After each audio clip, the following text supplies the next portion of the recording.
Let's call this meeting to order. Chris is here. Yes. Good timing. All right, today is Wednesday, March 12th. It's 5:30 p.m. This is the Parks, Recreation, and Forestry Committee meeting around 2nd Street Community Center in the wine room.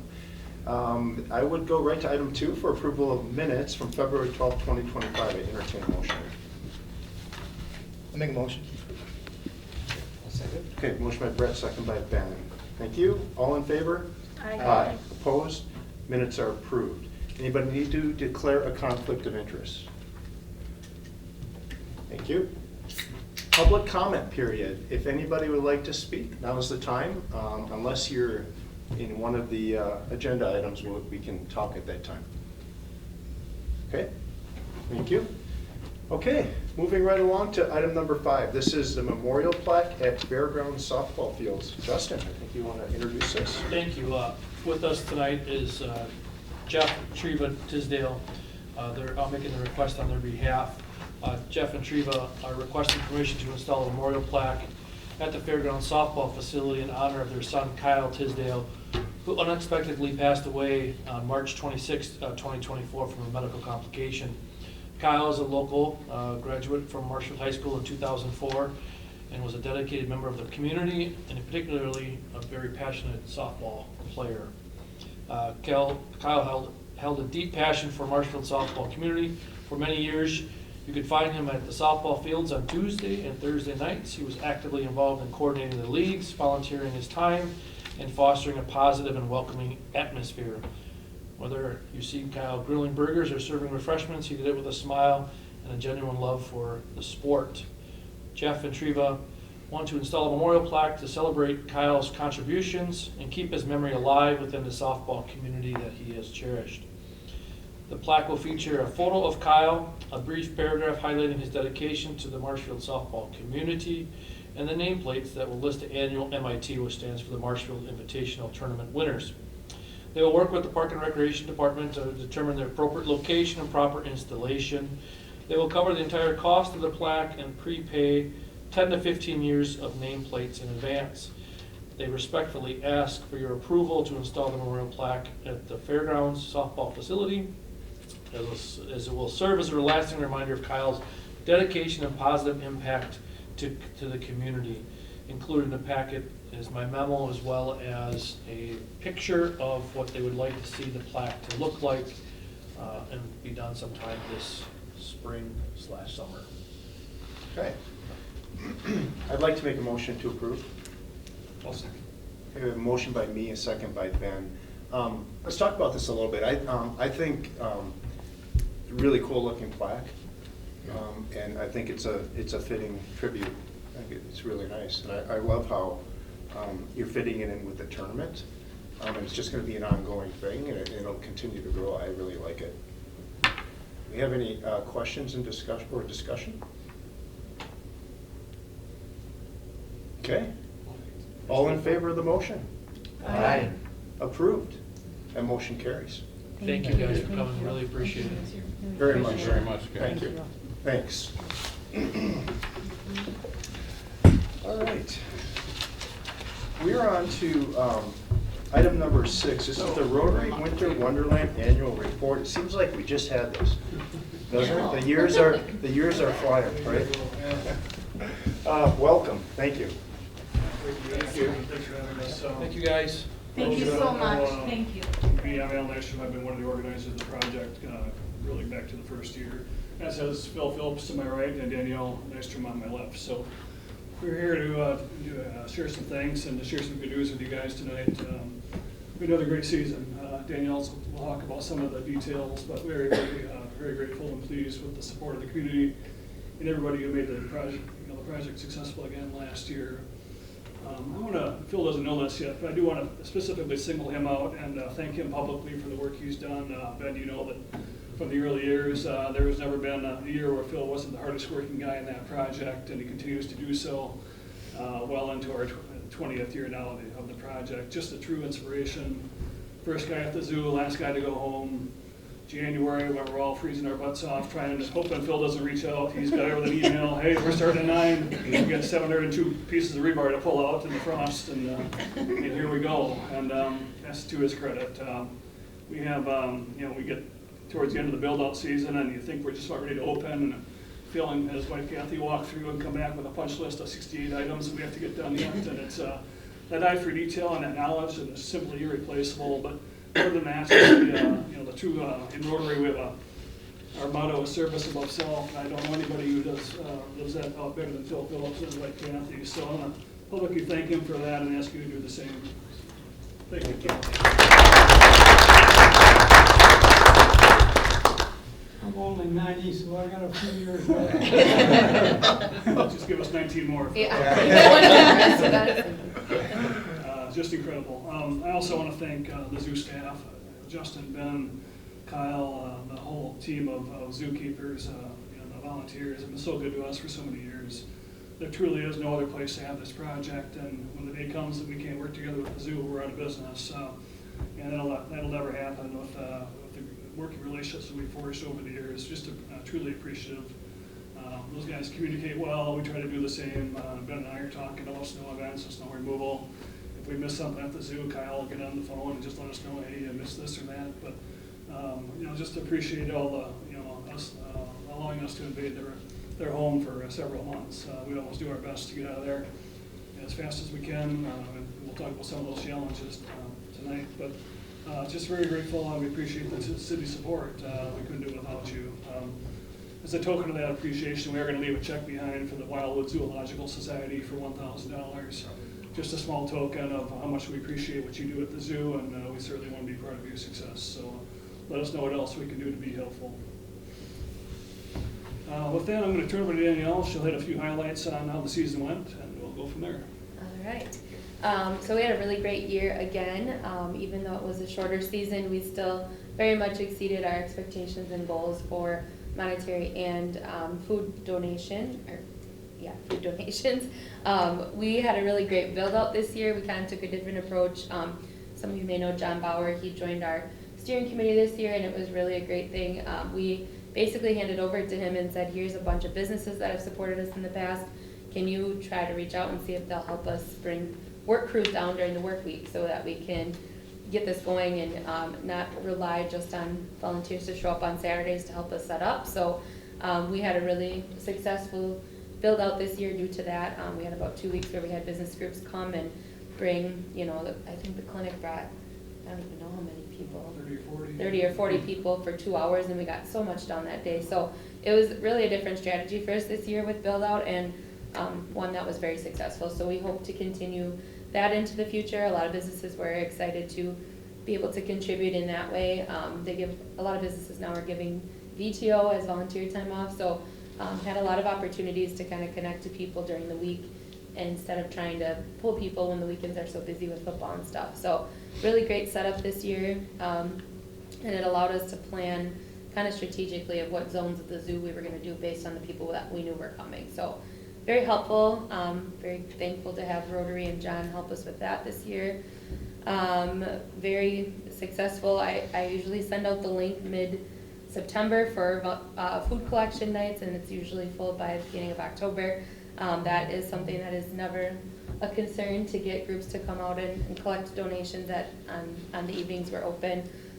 We had a great show up from Marshall Pickleball this year. They helped kind of in a pinch this year. A couple times we had some groups back out last minute, so we're able to pull together some groups very quickly for that, as well as helping out. Altrusa helps out on New Year's Eve. That's a really big night for us, and it's not a night that we can usually get volunteers for. So just really great partnerships with a lot of our continued work groups over the last 20 years. No issues during the season really that we're aware of. Lots of lost and found items that we're still finding, but we had a really smooth operation, no security issues, anything like that. So just a really great place to host this project. The results from last year, we brought in 32,000 food items, which brings our total to 900,000 since we started. We served 30 food pantries as far north as Phillips, so that was a really fun.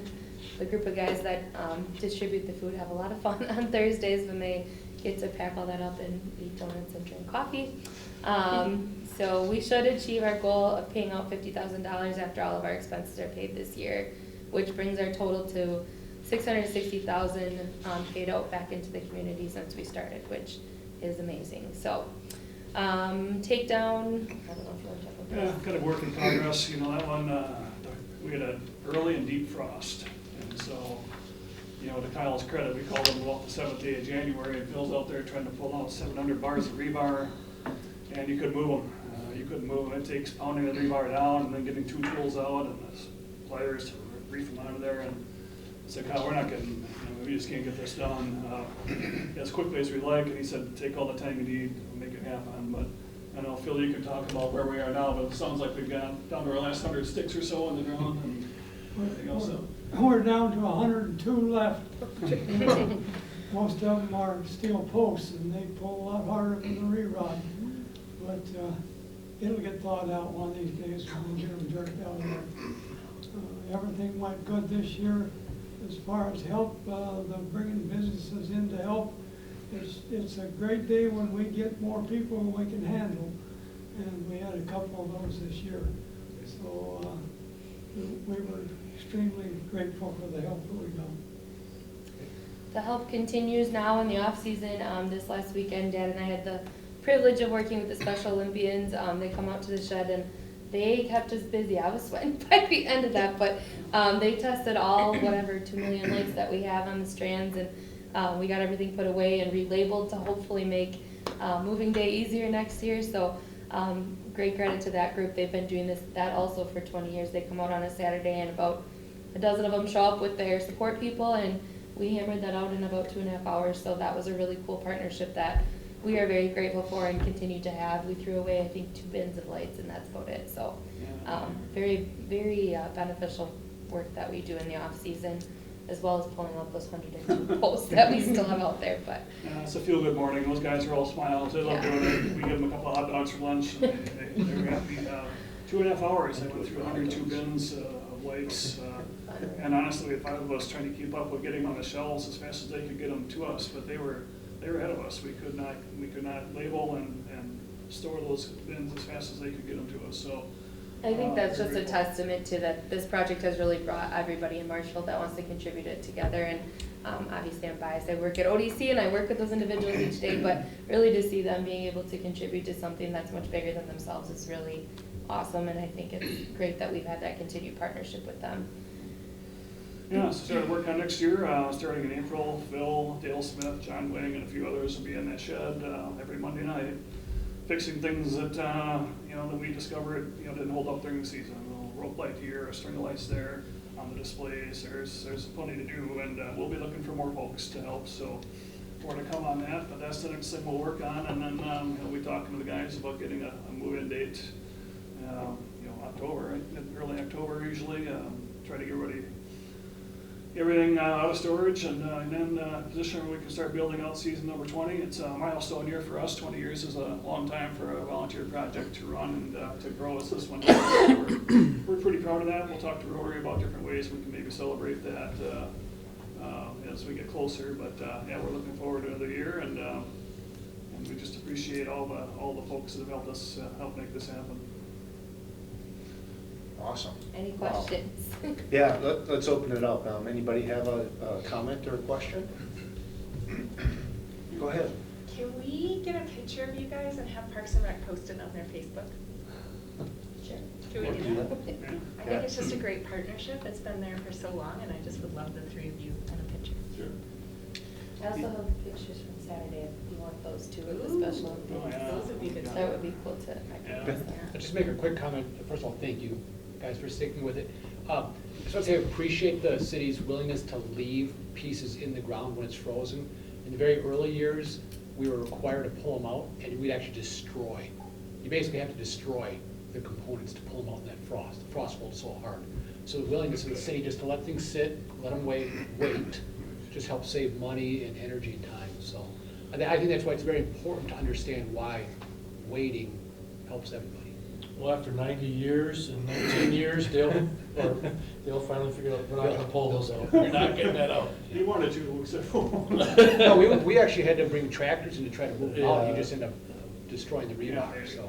It wasn't like last year, right? Yeah, last year you pull them with your hand. You know, on behalf of the committee, thank you. I just find it amazing how well you guys partner with Ben and his team and work with the city, and how much we appreciate that as a committee, because we don't have issues coming back to us, and everything just seems to run smooth, and that takes a lot, right? Communication was mentioned, and so that's really appreciated. And I think really how this it kind of spreads out beyond just, you know, donations to food banks and of money and food, and groups that are working, ODC you mentioned, the Special Olympians. It's just amazing how that spreads out and how good that is for our community, so thank you. Yeah. We can give one big thanks to the Altrusa clubs. Yes. You know, whether any of you the ladies belong to that, but anyway, they do an awful lot of work for us, which we would probably have trouble handling because it's a lot of handwork. Awesome. Just wow, that's all I can say. Thank you. If anybody wants to get more involved, you let us know. Yeah. We stay go. All right. Thanks for coming. Yeah, we can do a photo quick, sure.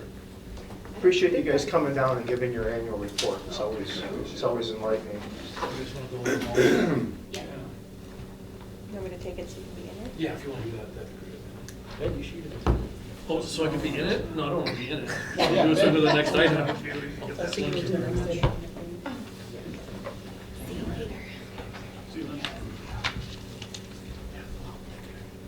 Yeah. Thank you. Can we go on? Yeah, I think so. All right, great. We are on to item 7. This is the arbor trees by the pickleball courts. Justin? Yeah, this is kind of an update and direction from the committee. Last meeting was a motion that was approved to start the planning process to replace those trees, and something that was both aesthetically pleasing to the pickleball players as well as the disc golf course players. Tonight we have Randy Sherman, Dave Jordan, and David Tiffany here to kind of speak on their different groups. In your packet is a revised plan. Both groups provided a plan last week.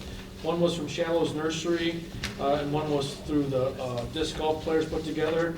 It kind of was some good information.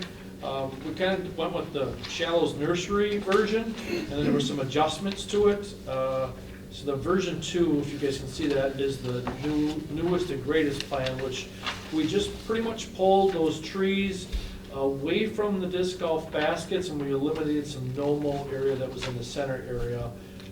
So that was the pretty much biggest change. Both versions should be in your packet tonight if you want to look at the alterations that were done.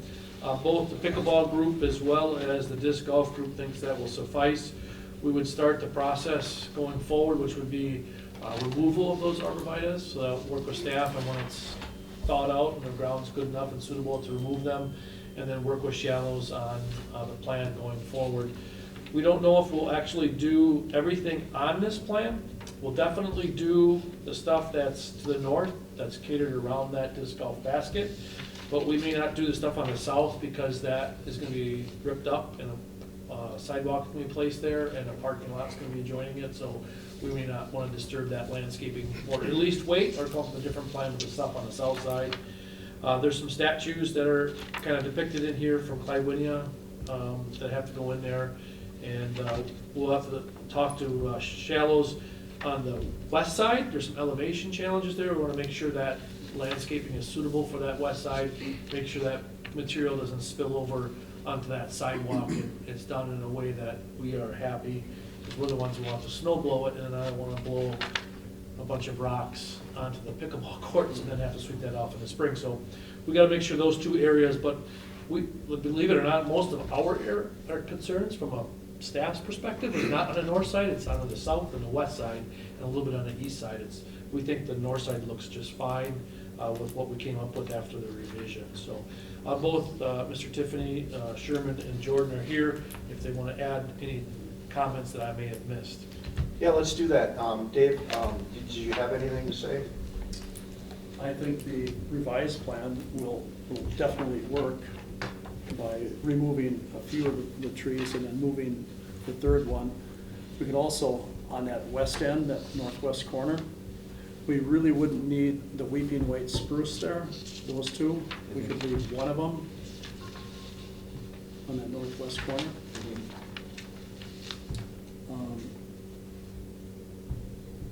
Other than that, I mean, if anyone else has any questions. Dave, did you have any comments? No, the revised plan that basically adopted all of our suggested revisions now, brings us back to where it's, close to what we're currently playing with. Good, good. So, you talked some about this weeping white spruce, Dave. Does that matter to you, in that corner? We only requested that the weeping white spruce that was closest to the lawn pin be moved west back toward the sidewalk, just because it was kind of crowding that putting area. But we're fine with where it was relocated in this second plan. Okay. Yep. Well, I think at this point I would entertain a motion. I'll make the motion. Okay. To approve version 2. Okay. Okay, we have a motion and a second. Do we have any other questions or discussion with these guys? Can I just say thank you for both of you guys bringing things and making something that you're both happy with, so I'm pleased with that. Yeah, we really appreciate that. It's awesome. When groups can work together, it's awesome. Yeah, very good. Yeah. All right, we have a motion and a second. All in favor? Aye. Opposed? That motion carries. Thanks, you, guys. Appreciate it.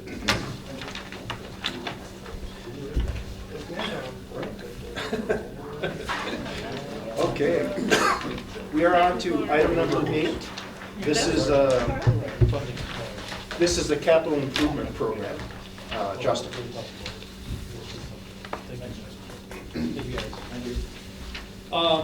I think most of you are familiar, maybe not all of you are familiar, but the city has a capital improvement program on which we forecast 5 years out.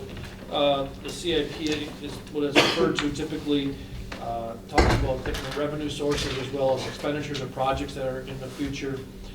It encompasses anything from street work to buildings, to park and recreation, community development, public safety, stormwater management, the airport, our IT needs, as well as property reevaluation. So there's a number of things that go into the CIP. I don't put all that stuff into this one because it doesn't really pertain to this committee.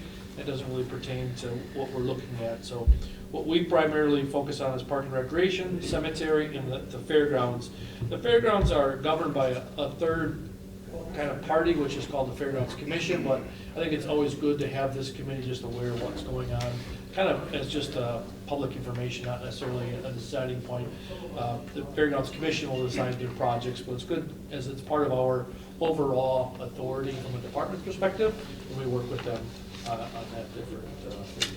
You'll notice one of the things that we do a little differently is we do 10 years out, so our department does like a 10-year forecast, and it helps us to kind of decide what program or projects are out there a little bit past year 5, like year 6, 7, or 8, and whether we want to move them into the 5-year window. In front of you tonight is the first one, which is a cemetery, and most of that is related to road maintenance. And we have a number of roads up there that we try to work with and try to fix small segments here and there. One of the other things that is also common but not maybe reflected in this plan is columbariums, and that is starting to become more and more popular, and as we fill up we put it on the plan, so it's hard to know where it will be in the schedule, but most of those funds come out of our perpetual care fund, and then that fund is then reimbursed through the sales of those columbariums. So the next one I'm going to go to is the fairgrounds. Like I mentioned earlier, the Fairgrounds Commission kind of oversees this. You'll note that most of those items are really high dollar numbers. The lowest one is $250,000, and that's the Wenzel stage covering. One of the most expensive one is the multi-purpose cultural expo building and office. That would be a new expo building at like $6 million. I don't anticipate this schedule to stay true. I assume that it'll be delayed because funding for these projects will have to come through alternative sources, whether that's private donations, grants, or taxes, or long-term debt, or partnerships, or whatever. It's just not going to just come from one source. It'll have to be creative on how they get their money. That is not a challenge for this committee, but a kind of FYI for you guys. Next one is kind of one that really, I think really sticks with you guys the most, is our Park and Recreation one, which is 2 pages and pretty long, but it gives you all the projects we have slated for next year and then slated for the next 9 years after that.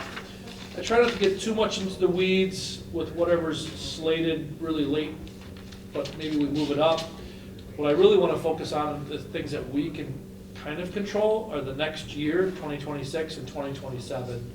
Because if anything's bumped from that schedule, it just creates this ripple effect, and everything else gets kind of bumped back. And then as things deteriorate or things come up that might move things. A good example is like if this roof on this building starts to leak at a much faster rate than it currently is, well, obviously we have to move that up in the schedule. If the boiler goes out at Oak Avenue, that means it's gonna have to go up a lot sooner than we scheduled.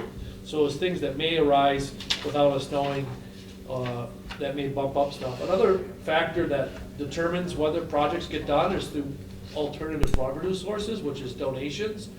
If I have a donor who's gonna give me $5 million to put in a playground, I may move that up in the schedule.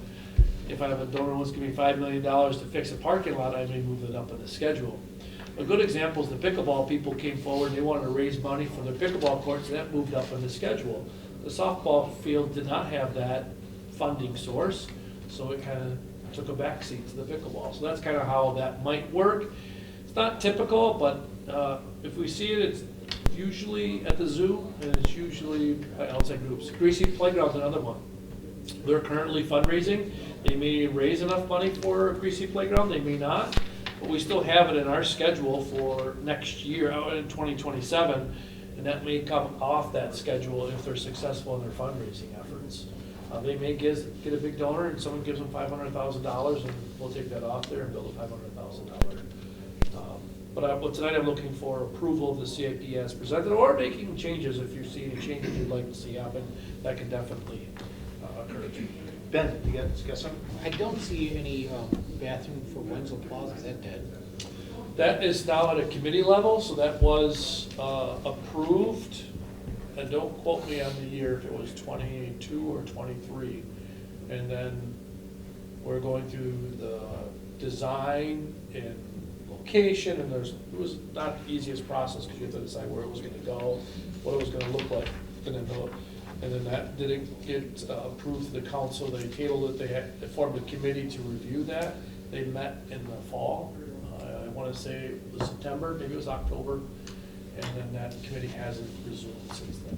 So we don't have to allocate dollars for that? Or they're all- Right now, we will not have any dollars allocated from our CIP. It doesn't mean it won't resurface or come back, but right now, we don't have any dollars allocated in our CIP. Who was, did anything come out of the first committee meeting, like for follow-up or action items? It was pretty much a refresher of what happened or how we got to that point. Okay. There's a number of people that were on that committee that are no longer, would be appropriate on that committee. One's Ed Wagner, one is Kaylee Gomez, and one is, I think, someone from the chamber. So those people are no longer in those capacities. So it's dead? Is it dead? Like, from a council perspective, is that dead? I don't know. Is there anything we could do in this committee to sort of bring up the question? I mean, it feels like we're going and it just disappears. I mean, the money's still there. There's still the $250,000 was saved for it. It's still in the 205 fund. It wasn't spent. The plans are already done. You know, we already spent $50,000. Yeah, so the number is probably closer to 200, maybe 225. Oh, that's right, 'cause we spent Because we money. spent money on developing the plans. Yeah. architectural plans. I mean, it would be easy, everything's there to break ground, you know, like, but it's just a matter of if council will approve it.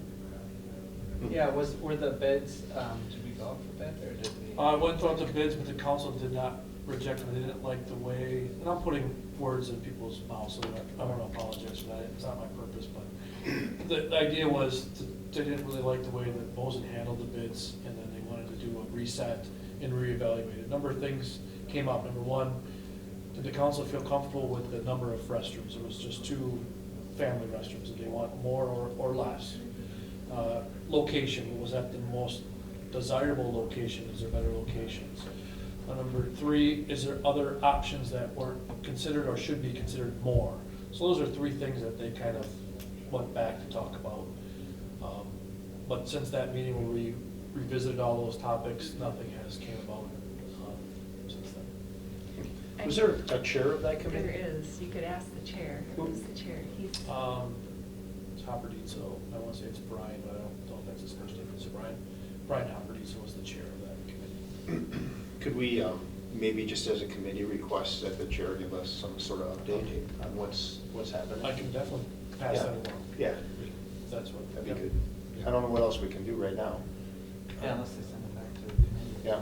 Us. Yeah. Okay. Thank you. Thanks, Ben. Any other questions and discussion? Go ahead, Natasha. is there anything in here to repave trails? Is that in here and I'm missing it? Or is We that will not? absorb the trail maintenance under asphalt repairs. Okay, So you'll notice a number of Parks Asphalt Program or Parks Asphalt Repairs, and those are kind of every other year. We have plans to do the next trail behind the Wolf exhibit. Is that this year? I'm planning to do that trail that runs behind the Wolf exhibit, it's a 10-foot trail there that cuts behind. And Mill And Creek. then a section on Mill Creek, will be the Yeah. southeast corner of the Mill Creek Trail. It's got the big craters in it, the cracks, yeah. those That was a are- good question, because I had the same question, I was looking at it. And I think like that probably section of Adler Road Trail within, the woods there, where that's never, done well with the wet. We're hoping to do as we do with the cemetery, maybe some of that stuff could be done internally, and then we contract some of it out. It depends on our work schedule and what we can do internally compared to externally. Gotcha. and just a reminder that the CIP is totally funded out of debt. So we borrow for all these projects, and then it's added to the tax bill plus the interest. So whenever we get donations to these projects, we're actually helping to lower taxes, because we're not only lowering the debt, we're lowering the interest. So thank you to everyone who donates. Yeah, I think that's a good point. The last major CIP projects that we've done have been very heavily, public-private, donations, so. And just to Very touch good. on that, we get 30% of the hotel room tax allocated to park and recreation capital projects, and you'll see that on that second page where it says room tax. And that comes out to about $145,000 a year. It might fluctuate, obviously that's a variable number, but that might fluctuate up or down. We use that as our primary funding source for capital projects. The next one is long-term debt, and then grants or donations are also our funding sources. So our department alone relies a lot on, I would call alternative funding, so room tax, grants, donation, and then lastly, tapping into long-term debt. We prefer not to use long-term debt, but sometimes you may be waiting years and years. The project would build so much, people would be so frustrated if stuff started deteriorating at such a rate, so we're able to kind of squeeze by. We do about anywhere from $300,000 to $400,000 a year in kind of projects. Sometimes that goes really high, but a lot of times that's supported by private donations. Like the Jurassic Park would be privately donated. The pickleball was mostly, almost 65%, 70% through private donations from the pickleball group. The pool was half. The bear exhibit, cougar exhibit were more than that, almost 98% privately fundraised. So sometimes that number increases, but you gotta look at the fine details. Say, was that long-term debt or is that through a donation of some sort? Yeah, No, that's a good point. Thanks for correcting that, but we do have room techs. Hopefully we can continue to use that and continue to keep that, not, it doesn't get shifted to a different direction. I'm just gonna like ask for one thing that's long-term to be moved way up, right? And that's the Weber Park to UW trail. If that could get moved up, you know, like 5 years. The $1 million one? Yeah. Because that would be a huge connector to get people. So how does that go? Because you can get from Weber to UW. So you can't right now on a trail. Oh, Yeah. so you're saying like a trail, like a Yeah. bike trail? Yep. The tentative plan is to go to the golf course, Mhm. but kind of assume the golf course wants to golf on their golf course. Right. So that's why it's like not ideal until something maybe would shift with the golf course. I mean, I'm sure I could talk to the owner and he'd say, yeah, I'll sell it. At what price are you gonna buy it? And I don't know what that number will be. That's where the biggest challenge is. How do you, there's not a definitive route from Weber to UW. You can't say there's definitive, but it's on private land, sure. Yep. So that would be a challenge. It would be, but let's move it up, you know, so we can. Yeah. Start thinking about it earlier. I have it. Okay, thanks. Anybody else? Okay, you're looking for an action? Mhm. Okay. I'd entertain a motion to approve. I'll motion. Chelsea, motion. Ben's got a second. Thank you, Ben. Any other questions, discussion? All in favor? Aye. Opposed? That motion carries. Thank you, Justin. Okay, we're to the report section. And Amanda, you get to start. All right. Senior Center is kind of going as normal at this point in time. A couple girls in the office have taken over the senior coordinator role with a few adjustments to their hours and such. So we're going to keep programming the same. Throw in an extra social here and there. They seem to really love that. For Valentine's Day, there was probably over 60 people at the Valentine's social we threw for them in February. As far as other programming, tennis, a junior volleyball clinic, pickleball continues. I have indoor soccer for really little kids, and then adult volleyball is all finishing up this week, so we can kind of get ready for summer. Everything, I wouldn't say all filled up, but it's been really full, so that was a really positive thing. I had to add a couple more classes again. Softball is again something that's really full. In the last couple of years, I've had only 1 or 2 teams that come through Park and Rec, and this year I have at least 3 that I could make right now, with the hopes of having 4 teams. This is for youth girls softball, so that's a really positive thing. The summer brochure is just about ready for print. I don't think it's 100%, but it might be like 99.9, and hoping to see that we're hoping for spring break. I don't know if it'll get there because that's next week, but by the end of March, I would think. And then I'm just kind of planning for Vanda Hay Waters between recruiting staff, lining up the programming. I attended a concessions convention last week. Got quite a few deals on concessions items that I would have purchased anyways, but getting them early. I think they're not getting delivered early. They'll still be delivered at pool time, so it'll still pay attention to expiration dates and stuff, but purchasing them early was a benefit because it, words are hard right now. I got deals on some of the stuff that I was gonna purchase anyways. There we go. Okay, and then we'll start training at the pool between lifeguards and recerting current lifeguards, certifying new lifeguards, and then training attendants as early as May 30th. Tentative opening date we have set for June 7th, so I've got to get them all trained up before then. That's all I did. Questions for Amanda? Is there any reason the water park doesn't open earlier? Yep, all our staff is in high school and college, so high schoolers don't get out now until June 5th, I think, so. Or no, like the day, the time, like, I think it opens at like. Yeah, we used to open at 11, and then we were asked to cut from the budget. It gets, and I have programming beforehand, but it was a budgetary decision a couple of years ago, just to save on staffing hours and operational hours. So it's noon to 7 now. It has been for 2 years for sure. try to take advantage of the time where we're not fully operating. We're gonna have a little bit less staff there and run adaptive swim, aqua size, lap swims, aqua zumba. Yeah, yeah, and I just, because of littler kids. Oh, I totally earlier, agree. Yeah, I don't disagree earlier with you would at be all. better. Definitely a budgetary decision. I didn't Yeah. have really any say in that, so.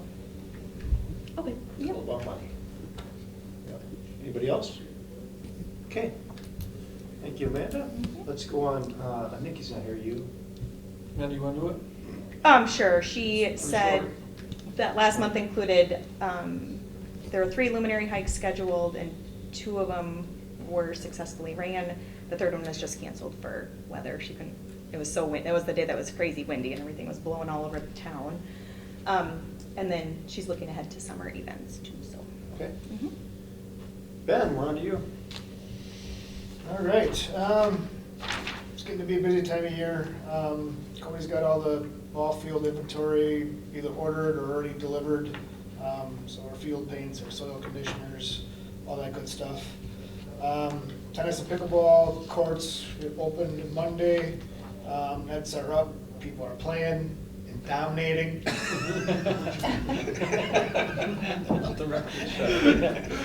I was there earlier today. Sounds like the challenge has been fantastic. So pickleball and tennis balls are going. Amanda's going to be holding a session there, I think, tomorrow after school. So that's great this early in the year. Special events, Rotary was here. We talked about them. We talked about luminary hikes. So things are going well there. The guys are staying busy at the maintenance shop. This time of year, we're really heavily on forestry work. I'll just read some of the numbers here. 268 trees were pruned in the terrace, 76 hazard trees were removed. We completed year 4 of Brain Park in January. Logs were sold and they have been removed already. One thing with ash trees I did want to point out specifically tonight was ash tree treatment has been removed from our forestry budget. So we're starting a program here. If you have a terrace tree in front of your property at home and you want to keep that tree, Mark's going to be sending out notices to everybody in that situation. You can pay to treat that tree if you want. And then Mark will record it and we will not put it on our removal list for next year. So if you have a nice tree in the front of your yard and you want to keep it, an ash tree specific, there'll be an avenue for you to keep that tree. You'll be seeing more of that coming in the mail, or you can contact the Park and Rec Department and we'll direct you to Mark. And it's an option you'll have. What's the cost? See, I can tell you, it's like $400. Yeah, it's a couple $100 for a very large. Yeah. Yeah. And you got to treat it every other year. Yeah, every 2 years. So you cut some down on Adler, right on Adler and Schmidt there. So do you, will you then, get rid of the stumps and then replant trees there? In appropriate places, yes. So if there's new road construction coming through with a construction plan, we're trying to allocate those expenses to be in the road project and not come out of the forestry budget. But the idea is to replant where appropriate and where people want them. Sure. Okay. Right. And Yep. so maybe this has changed, but Mark had said that people would be notified that they have an ash tree, but they need to go out and find their vendor. Is that still the same or has that changed? I believe that's the same. Mark wants to approve the vendor. Oh, okay. So he wants to make sure whatever they're doing it Correctly. correctly, so they don't get frustrated with either getting the wrong product or wrong vendor or wrong process. So he's not gonna govern it, but he wants to make sure they're protected and they pick the right stuff. So if they're gonna pay for it, they should at least, Mark's gonna give them a thumbs up, it's the right stuff. That, and we would record it as well, so we know we're not gonna cut it down. Because we're gonna be removing any untreated ash trees. So hopefully that makes sense. If not, call, we can help you. Amanda and Mark have been working on getting Arbor Day ready to go. We will again be planting at Brain Park, second or third weekend in April. April 17th. 17th. Whatever All right. week that is. So you'll be seeing, the mayor will be doing a proclamation here, either next meeting or the following week meeting. Tree City USA application has been put in. We'll be a Tree City again for year 80 or something like that. We've been a Tree City for a long time.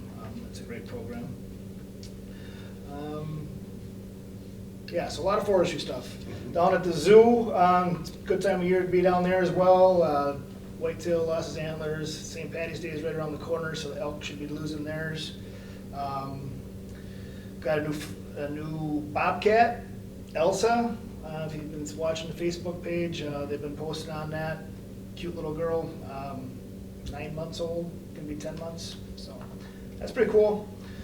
They celebrated Muncie and Boda's 10th birthday. If you guys can believe it's been 10 years already. Crazy. We did lose Morgan Neff, our zoo education coordinator. She resigned the end of February. We will be replacing her with a new assistant zookeeper starting here the Tuesday after Memorial Day. So we're short one staff here for the next couple of months, but that's the plan moving forward. Great, questions for Ben? Go ahead. Russ Stahlberg had mentioned at the meeting that the couple who helped find the bears are coming on Saturday to the zoo. Are they? In the morning, so I think I heard it was in the morning, so people can go and chat with them about that story if they want. Their names are Harry and Bridget. They try to come once a year. Very friendly, very nice people. Actually, I went to their camp a few years ago when Steve Burns was still our zookeeper. Really, really neat trip, and they got beautiful property in Alaska. But yeah, very nice people. They'll be happy to share the story. Anything else for Ben? Okay, thanks, Ben. This brings us to Amy, cemetery. All right, we had 2 burials in January. Staff had some signs made and put some signage outside of the cemetery office, as well as mounted a mailbox outside for after-hours communications with customers. Staff created and welded together a second table for cremation burials. Cremation has gained popularity and burials are often held at the same time, so a second table was really needed. Otherwise, we'd sometimes borrow from Rems or Hanson Funeral Home if we had 2 at the same time. Staff painted the floor in the cemetery bathrooms. Staff also fabricated a cart to haul the auger for digging multiple graves. We purchased some tall flags to mark cremation burials for funeral homes and families to make the burial site easier to locate. And we've had the funeral homes already comment on how much they appreciate that. It's much easier to find, so that was a nice little improvement. And snow removal operations. Anything for Amy? Thank you, Amy. Justin, you're up next. Brain Park pickleball lights, the low bid was approved by the county council last night. It was the Merkle Companies of $83,000. Bids are still being sought for the Brain Park softball field. That deadline is April 2nd. Fairgrounds campus master plan was finally approved by the council last night. Greasy Park Playground, they're still out actively fundraising and trying to get donations and sponsorships. The Jurassic Park final design is complete. I'm hoping the committee will present it very soon. Not sure, I'm giving it their option of when they want to present it because I'm not presenting it. I want them to present it, so it comes from this community group. Cemetery roof bid deadline was today. The low bidder was Altman Construction for $6,900. Also today we had a bid deadline for planting of trees, citywide tree planting.